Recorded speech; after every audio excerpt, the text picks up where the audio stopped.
Arratsaldeon eta ongi etorri bertan berri albistegira. Gaur martxoaren 24 da, osteguna. Hauek dira Iruñerriak eta Nafarroak utzitako albiste nagusienak. Saharako herriarentzat autodeterminazioa lortzeko bidezko konponbidea eskatu diote Espainiako gobernuari. Abenduko ezoiko eurite eta uholdek eragindako kalteak konpontzeko jarduera plana onartu du Nafarroko gobernuak. Abeltzainek esnea isuri dute Iruñan sektorearen egoera dramatikoa salatzeko. Nafarroak astelehenetik aintzinera aplikatuko du koronavirusa zaintzeko estrategia berria kasu larriei eta espazio eta persona kalte berei lehentasuna ematen diena. Nafarroko gobernuak osasuneko, larrialdietarako arrisku psikosozialen prebentziorako eta digitalizaziorako lantaldea indartu ditu. Nafarroko gobernua osasun mentaleko profesionalekin bildu da gerratik ihesi doazen personen beharrei erantzuteko.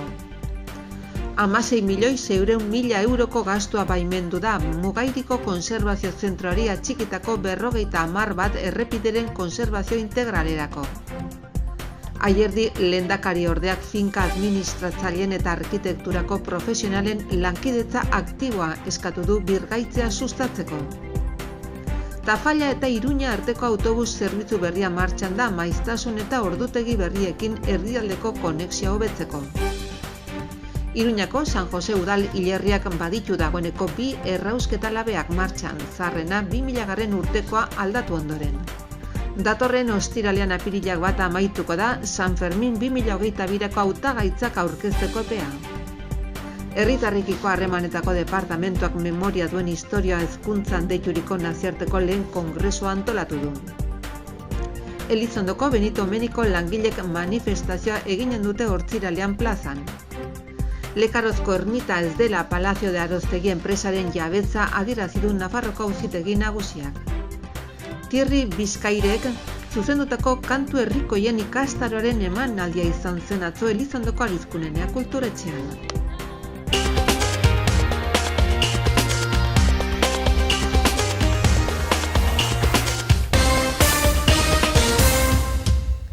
Saharako herriarentzat autodeterminazioa lortzeko bidezko konponbidea eskatu diote Espainiako gobernuari. Hainbat lagun bildu ziren atzo arratsaldean Iruñean Saharako herriaren aldeko mugimendu solidarioak deituta. Gobernuaren Nafarroko ordezkaritzaren aurrean egindako elkartaratze batek Saharar herriari babesa eman dio eta Espainiako gobernuak Marokoren autonomi plana babesteko hartutako erabakia errefusatu du. Nafarroan Saharar herriaren aldeko mugimendu solidarioak deituta manifestariek Sánchez kasu egiozu Sahara ez da saltzen ohikoatu dute. Saharako banderak astintzen zituzten bitartean. Nafarroko parlamentuan ordezkaritza duten talde guztiek parte hartu dute protestan PSN izan ezik. Karol García mugimenduko bozeramailak agiri bat irakurri du bertan eta defendatu du irtenbide realista eta politiko bakarra Saharar herriak aukeratzen duena dela, nazioarteko zuzenbidean oinarrituta autodeterminazio erreferenduma eginez. Saharako Errepublika Arabiar Demokratikoarekin eta Fronte Polisarioarekin dugun konpromisoa berresten dugu gaineratu du. Deitzailek gobernu zentralaren erabakia baztertzeko eskatu dioten Nafarroko gobernuari, Espainiak mendebaldeko Sahararekiko duen kanpo politikaren azken 56 urteetako adostasuna hausten duelako. Bertan izan ziren bertzea bertze Saharako auzia babesten duten elkartetako ordezkariak Alfonso Torres voluntarioa eta mugarik gabeko langile eta teknikarien elkarteko sortzailea. Bere esanetan, PSOE bakarrik geratu da askotariko oposizio baten aurrean, azkenean zerbait gaizki egin duela pentsatu behar du. Uste dut Espainiak lehen zuen jarrera irmori eutsi beharko liokela hori baitzen koherentena. Naiz eta Marokok, naiz eta oso haserregon migrazio gaiekin presionatu gintuen. Bertzetik Maria Pérez de la Raya, Zangozaldeko Puente Solidario elkarteko presidenteak errantzuen Espainiako gobernuaren jarrera onartezina dela, bere lagun marokoarrari idatzi dion gutunarekin. Onartezina iruditzen zaigu Espainiako estatua arazoaren parte izanik hain modu latzean alderik ilunenera bideratzea. Marokok 57 urte daramaza terpean mendebaldeko Sahara Giza eskubideak urratzen eta salatu eta aurrez aurre jarriko gara beti izango gaituztelako aurrean horrelako jarrerekin.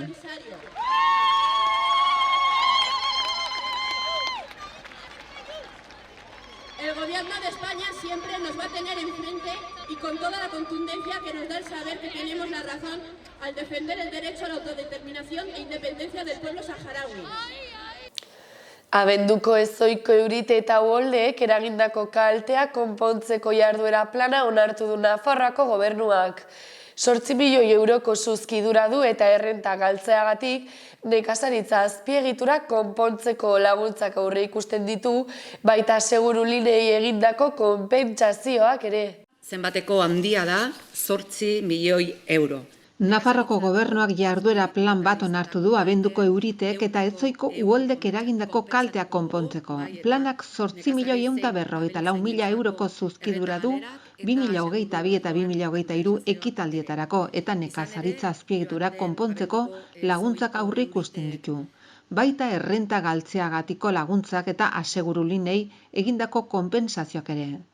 Zehazki gobernuak asteazken honetan egindako bileran Landagarapen eta Ingurumeneko Kontseilariari baimena eman zaio 2022ko 4.572.000 euroko eta 2023ko 3.572.000 euroko urtean hitzeko gastuaren konpromiso hartzeko. Itziar Gomezek adierazitakoaren arabera, zenbateko garrantzitsua da.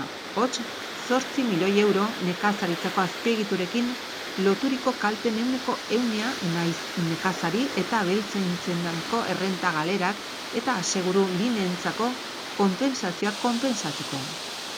Kontseilariak gehitu duenez, pasaden abenduko ezoiko eurite eta uholdek kalte ugari eragin zituzten Erriberan naiz mendialdean eta Pirineotan, eta 140 herri baino gehiago kaltetu zituzten. Horrez gain, 1 milioi euroko partida bat egongo da ezoiko uholdeak direla eta ureztatzaileen komunitateetako nekazaritza azpiegitura konpontzeko, 2022 urterako. Bertze laguntza partida bat egongo da ezoiko suteek eta uholdek kalteturiko nekazaritza azpiegitura pribatuetarako, 1 milioi eurokoa 2023rako. Eta laugarren laguntza partida bat ezoiko uholden gandik azpiegitura pribatuetan izandako kaltetarako eta errenta galerako, 2022ko gastuen aurrekontuan. Nekazaritzako azpiegituretan izandako kalteen 100% konpentsatuko dugu, bai eta nekazari zein abeltzainentzako errenta galerak eta aseguru lerroan konpentsazioak ere.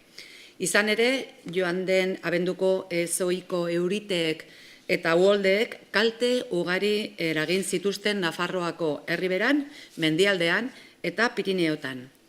Dakizuenez, 140 herri baino gehiagotan kalteak izan ziren uholdeen ondorioz, beraz oso berri ona da denontzako.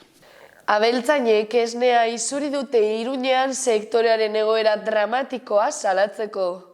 21 abeltzainek elkartaratze egin dute asteazkenean Baluarteko plazan esnearen sektoreak bizi duen egoera larria salatzeko. Profesional horiek esne litroak isuri dituzte irtenbide bat eskatzeko eta aldi berean finantza erakunde batek nekazaritza jarduerari eta elikadura kateari buruzko jardunaldi bat ospatzen ari zen une honetan Kongresu Jauregiaren barruan.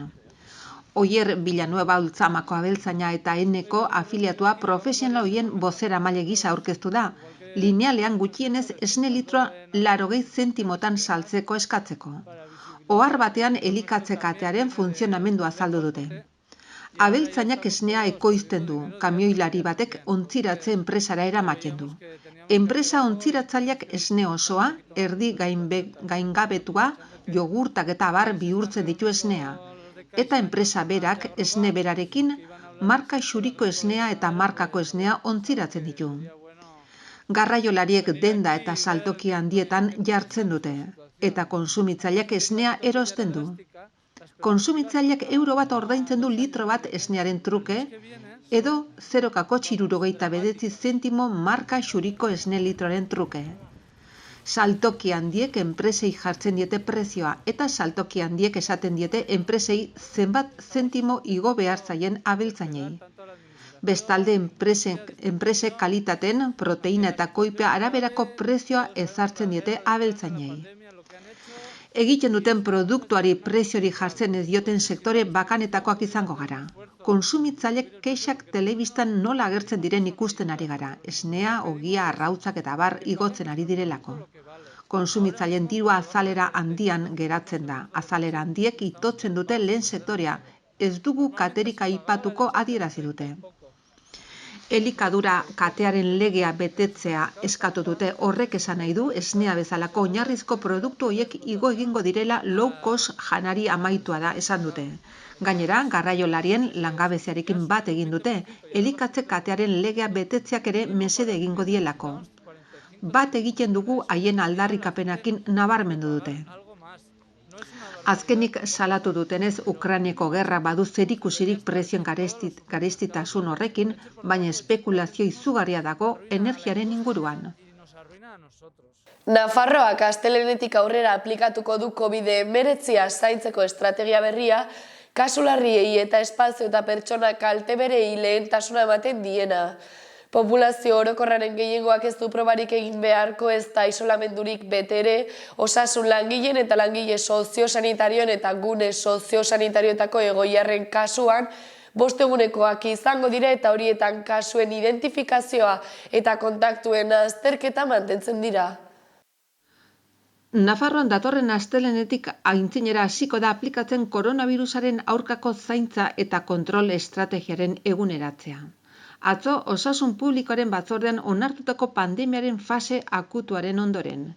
Txertaketa estaldura handiei 83%, 12 urtetik gorakoak jarraibide osoarekin eta laguntza zerbitzuen okupazio txikiari, hau da 48 plantan eta 6 zainketa intensiboko unitatean hoiei esker, transizio fase berri honi aurre egin ahal izango zaio eta aurrerago arnaz gaixotasun akutuen jagolesarea iraz oinarritutako sistema bat izango da, non foru erkidegoak gripeari buruzko ibilbide eta kaudimen egiaztatua duen.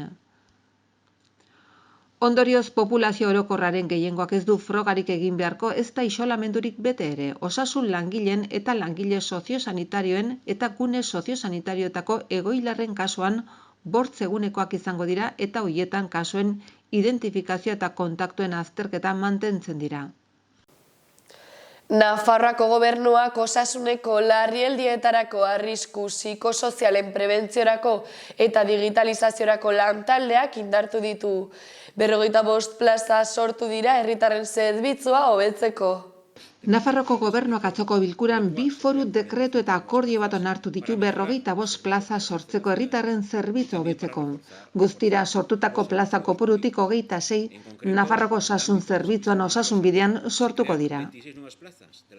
Nafarroko Unibertsitate Ospitalean profil hauen 20 plaza sortuko dira, zainketa osagarrietako teknikarien 6 plaza, erizaintza, obstetriko, ginekologiko, erizain, espezialistaren 3 plaza. Osasun kudeaketako teknikarien 2 plaza eta laborategiko teknikari espezialistarena beste 2 plaza. Administrariaren 2 plaza, arkitekto teknikoaren plaza bat, ingenieri teknikoaren plaza bat, anatomia patologikoko teknikari espezialistaren plaza bat, erradiodiagnostikoko teknikari espezialistaren plaza bat eta farmaziako teknikarien plaza bat. Lehen arretan 3 plaza, 2 zerbitzu orokorretakoak eta bat administrariarenak. Tuterako osasun arloan 3 plaza, administrariaren plaza bat, hortzetako teknikari espezialista, higienistaren beste plaza bat eta farmaziako teknikariren bat. Beste lanpostu batzuen amortizaziotik datozen plaza horiek sortuta, aipatu unitatetako langileen prestakuntza eta profilak eguneratu nahi dira. Osasun eremuan zerbitzu eta premia berriei modu egokiagoan erantzutearren. Bestalde, Unibertsitate Berrikuntza eta Eraldaketa Digitaleko Departamentoren 13 plazari esker, administrazioaren digitalizazioan aurrera egiten jarraitu ahal izango da. Gainera ikusita eskaria gero eta handiagoa dela eta administrazioko langileen artean arrisku psikosoziala prebenitzeko lana egin beharra dagoela, administrazio publikoaren erakunden psikologo plaza bat sortzeko baimena eman da. Digitales que os ofrecen a la ciudadanía y también para atender a los retos de digitalización. Nafarroako gobernua osasun mentaleko profesionalekin bildu da gerratik ihes doazen pertsonen beharrei erantzuteko. Migrazio politiketako zuzendari nagusia profesional publiko eta pribatuen talde batekin bildu da, Nafarroara traumarekin, estresarekin eta beste gai psikiatriko batzuekin iristen diren errefuxiatuei arreta emateko mekanismo arinak ezar ditzaten. Munduko Osasun Erakundeak egindako ikerketa baten arabera, gerra edo bertze indarkeria gatazka mota bat pairatu duten 5 pertsonetatik bateko ondorio mentalak ditu pairatu eta 10 urtera artean. Horietako gehienak trastorno arruntak dira, hala nola flashback, amez gaiztoak eta ansietate kasuak, baina era berean indarkeria mota hori jasan duten pertsonen 5% inguruk gaixotasun larriak dituzte, hala nola nahasmendu bipolarra, psikosia edo depresio modularriak. Nazio Batuen Goi Komisarioak errefuxiatuentzat ACNURrek gomendatzen du osasun mentala eta laguntza psikosoziala mundu osoko krisi eta larrialdi egoeratarako erantzun humanitarioen parte izan beharko liratekela. Horregatik Nafarroko gobernuak mekanismo arin eta eraginkorrak ezarri nahi ditu Ukrainiako gerra gatazkatik foru komunitatera iristen diren pertsonen osasun mentaleko beharrei erantzuteko. Gehienak emakumeak dira eta haur adingabeak dituzten beren ardurapean. Gehienek muturreko estresa, antsietatea eta beste trauma batzuk jasan dituzte, beren herrialdetik irteteak dakarren ohiko deserrotzeaz eta beste lekualdatze prozesu batzuekiko migrazio doluaz gain. 16,6 milioi euroko gastua baimendu du Mugairiko kontserbazio zentroari atxikitako 50 bat errepideren kontserbazio integralerako. Jarduketen helburua izango da bide segurtasun eta erosotasun baldintzei eustea. Nafarroko gobernuak atzoko bilkuran erabaki du baimena ematea herri lan eta azpiegituren zuzendari nagusiari kontratu bat egiteko Mugairiko kontserbazio zentroko errepiden kontserbazio integralerako. 16.660.000 euroko aurrekontuarekin hurrengo 4 urtetarako hobekuntza ekintzetarako. Bide segurtasun eta erosotasun baldintzak hobetzeko jarduketa guztira 52 errepideetan egingo dira.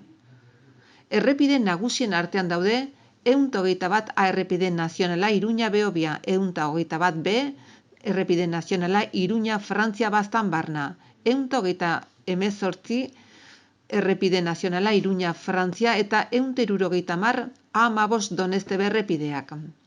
Bertzea beste honako jarduketa hauek egin daitezke: neguko bide zaintza, bideak eta larrialdiak zaintzea, galtzada garbitzea, arekak eraikitzea edo dranatze lanak egitea.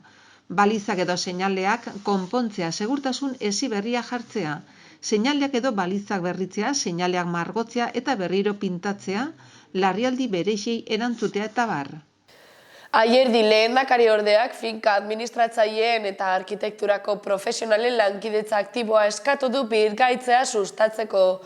Kontseilariak Next Generation funtsak aurkeztu ditu 3 urtean 40 milioi euro inguru emango dituztenak energia berreskuratzeko eta hiria berroneratzeko ekintzetarako. Jose Maria Ayerdi lehendakariorde eta lurralde antolamenduko etxebizitzako kontseilariak arkitekturako profesionalak eta finken administratzaileak animatu ditu lankidetza aktibora, bizilagunen komunitatei energia birgaitzeko eta hiria berroneratzeko proiektuak sustatzen laguntzeko. Datozen 3 urtetan 40 milioi euro iritsiko baitira Next Generation funtsetatik. Nafarroko finken administratzaileen elkargoko, Euskal Herriko arkitektuen elkargoko, eraikuntza enpresetako eta bertze eragile sektorial eta profesional batzuetako 150 ordezkari ingururekin izandako bilera batean, lehendakariordeak aurreratu ditu Nafarroko gobernuak datorren astean etxebizitzen eraikinen eta hiri ingurunen birgaitze energetikorako abian jarriko dituen laguntzen deialdiak. Ildo horretan, presidente ordeak azpimarratu du birgaitzaren sektoreko kolektibo profesionalak funtsezko eragile preskriptore gisa inplikatuta daudela. Bereziki auzo komunitatetako administratzaileak eta horrelako proiektuak idaztera deitutako arkitektura profesionalak. Bilera Iruñan eginda Zibikanen eta Eneko Larrarte etxebizitza zuzendari nagusiak, Javier Etaio zerbitzuko zuzendariak eta Diego González eta Elisa Fernández etxebizitzako teknikariak ere hartu dute parte. Tafalla eta Iruña arteko autobus zerbitzu berria martxan da maiztasun eta ordutegi berriekin erdialdeko konexioa hobetzeko. Garraio eta mugikortasun iraunkorreko zuzendarik nagusiak eta Tafallako alkateak herria zeharkatzen duen hiri autobus berria estreinatu dute kontzesio berriaren lineetako bat. Asteazken honetan jarri da martxan Tafalla eta Iruña arteko autobus zerbitzu berriak Nafarroko erdialdeko herrien konexioa maiztasun eta ordutegi berriekin hobetuko dutenak. Berta Miranda garraio eta mugikor iraunkorreko zuzendari nagusiak eta Jesus Arrizubieta Tafallako alkateak kontzesio berriko autobus berrien funtzionamendua bertatik bertara egiaztatu dute Tafallako linean. Garraio emakira berriak 8 autobus ditu guztira eta orain arte autobusik ez zuten 18 herri berriri emango dio zerbitzua. Gogoratu behar da zerbitzu berriak herriguneen ja 100% Tafallarekin lotzen dituela. Erreferentziazko eskualdeko herri gisa eta Iruñarekin lotzen dituela. Zerbitzua 16 lineatan egituratzen da. 3 enborreko linea Iruñara doazen bidaietarako diseinatuak, 6 lineal erradial inguruko udalerrietatik Tafallara doazen lekualdaketarako enborreko linearen bidez Iruñarekin lotzen direnak eta 7 linea eskariari erantzuteko biztanle gutxien dituzten herriei arreta emateko. Iruñako San Jose udal hilerriak baditu dagoeneko 2 errausketa labeak martxan zaharrena 2000 urtekoa aldatu ondoren. Hirigintza gerentziak eta batzordeak labea instalatzeko eta gunea egokitzeko lanak bisitatu dituzte. Iruñako San Jose udal hilerriko errausketa labea berria martxan dago da, azken egunotan egindako frogen ondoren. 4 hilabete gerago errausketa labeak bere 2 labe operatiboak izango ditu, hileta zerbitzuak egiteko. Iruñeko udaleko hirigintza gerentzia eta hirigintza batzordeak instalazio bisitatu dituzte, labearen instalazioari eta ura hartzen duen espazioa egokitzeko eta hobetzeko lanei buruzko xehetasunak ezagutzeko. Labe berriak 12 orduko lanaldi bakoitzeko 7 errausketa egiteko gaitasuna du. Aurreko labeak oraindik erabiltzen ari denak bezala, egunean 4 hilkutxa ere erraustu zitzakeen. Beraz, orain edukiera ia 150 handitu da. Erki Konstrukziones enpresa arduratu da labea instalatzeaz eta gauzatutako gainerako egokitzapen jarduketaz. Lan hoien aurrekontua 311.548 eurokoa izan da. Aldatu den labearen kanpoko ganga 2021eko azaroren 15ean ondatu zen, 2 aste geroago labe hori kendu eta aparatu berria muntatzeri ekin zitzaion. Datorren ostiralean apirilak 1 amaituko da San Fermin 2022ko hautagaitzak aurkezteko epea. Kartel irabazlea herri bozketa bidez aukeratuko da 10 obrako aukeraketa baten artean eta 6.000 euroko saria jasoko du. Datorren ostiralean apirilaren 1 eguerdiko ordubitan amaituko da Iruñako udalak deitutako 2022ko San Fermin kartel lehiaketarako hautagaitza jasotzeko epea. Aukeratutako kartela San Ferminetako irudia izango da, koronavirusaren pandemiaren ondorioz 2 urtez egin gabengo ondoren. Behin hautagaitza guztia jasota, epaimahai profesional batek 10 finalisten hautaketa egingo du, aurreko ediziotan baino 2 gehiago. Hoien artean herri epaimahai batek aukeratuko du kartel irabazlea, 6.000 euroko saria jasoko duena. Interesa duten personek modu telematikon soilik aurkeztu ahal izango dute kartela www.pamplona.eskultura.es web orriaren bidez. Webgunearen hasierako orrian eskuragarri dagoen online inprimaki bat betez, San Ferminen karteleiak eta izenburupean. Aurrekoetan bezala kartelak originalak eta argitaragabeak izan behar dute eta edozein teknika onartuko da. Baldintza gisa hiriko armarria eta testuak sartu behar dira. San Fermin 2022 Iruña uztailaren 6tik 14. Armarri ofiziala www.pamplona.eskultura.es eskudos helbidean deskarga daiteke. Hala ere, kartelaren egileak bere diseinuarekin ordezka dezake kartela. Baldin eta ezagutu eta identifika baiteke eta elementu guztiak behar bezala ordezkatuta badaude. Herritarrekiko harremanetako departamentuak memoria duen historia hezkuntzan deituriko nazioarteko lehenengo kongresua antolatu du. Topaketa azaroaren 10tik 12 izanen da. Herritarrekiko harremanetako departamentuak bakearen, bizikidetzaren eta giza eskubideen zuzendaritza nagusiaren memoriaren Nafarroko Institutuaren bitartez memoria duen historia hezkuntzan nazioarteko lehen kongresu eginen du azaroaren 10-tik 12 Iruñan. Antolaketan parte hartzen dute halaber hezkuntza departamentuko antolamendu prestakuntza eta kalitate eta gizartaratze berdintasun zerbitzuak eta Nafarroko Unibertsitate Publikoko Giza eta Gizarte Zientzien Fakultateak. Kongresu honen beharra azken hamarkadetan gizarte garaikidetan gertatu den fenomeno konplexuan oinarritzen da. Diskurso historikoan iragan traumatikoen biktimen eta narratiba tradizionaletatik kanpo geratu zirenen memoria txertatzeko. Hala adostasun zabalak lortu dira indarkeria politikoen biktimek egia jakiteko duten eskubideari buruz, bai eta zailtasun handiagoz beren oroimena mantentzeko bete behar sozialari buruz ere. Testuinguru horretan indarra hartu du belaunaldi gaztenei beren hezkuntzaren esparruan oroimena, hau da gatazkan oinarritutako memoria, transmititzea bermatu behar zaielako kontzientziak.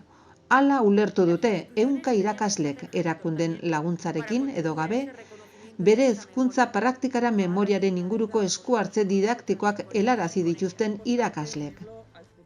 Benito Meniko langileek manifestazioa eginen dute ostiralean Elizondoko plazan.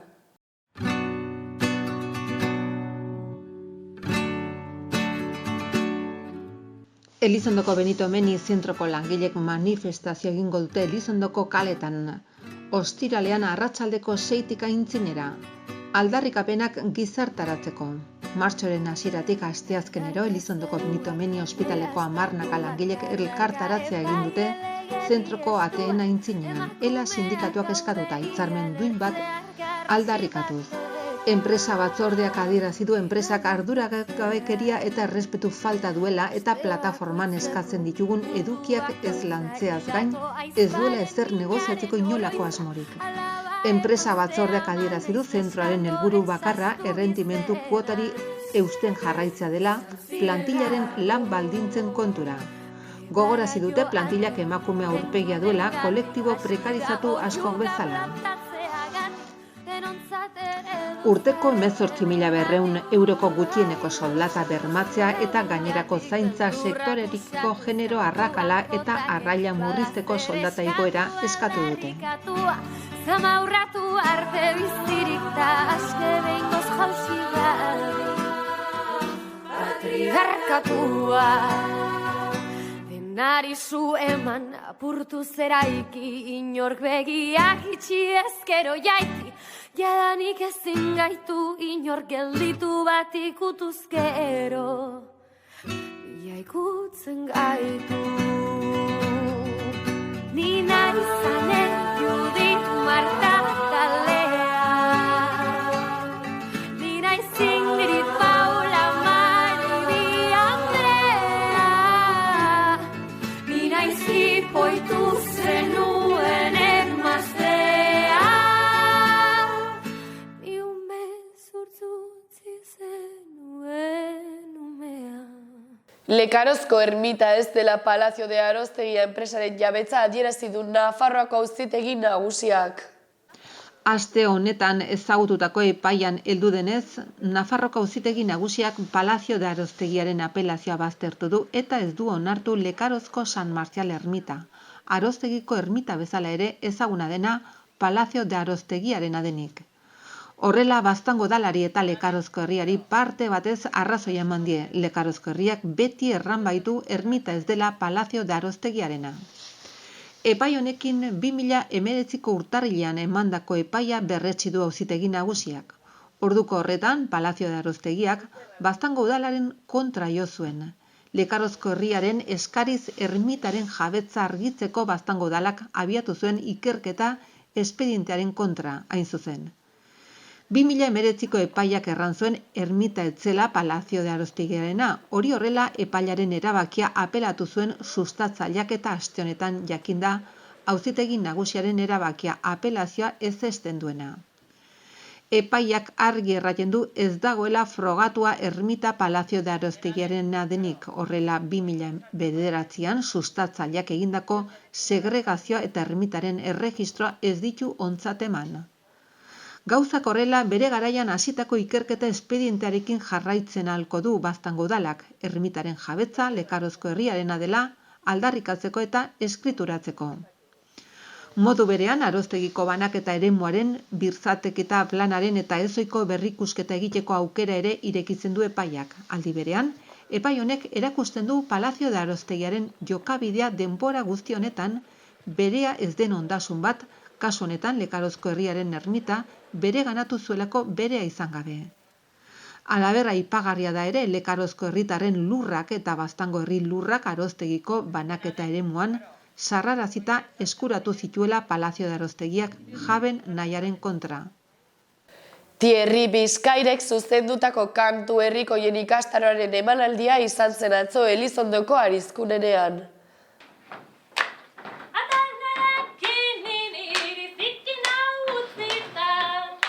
Thierry Bizkariren eskutik urtarrilaren 19 aintzinera euskal kantu herrikoiak ikasteko eta interpretatzeko ikastaroan parte hartu duten taldeak emanaldia eskaini zuten atzo Arizkunenea kulturetxeko ganbaran.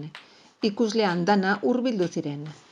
Bigarren urtea da aipatutako ikastaroa ematen dela. Bertan, kantuak ikasteaz gain, hauen testu ingurua, abesteko tokia eta bertze hainbat ezaugarri lantzen dituzte.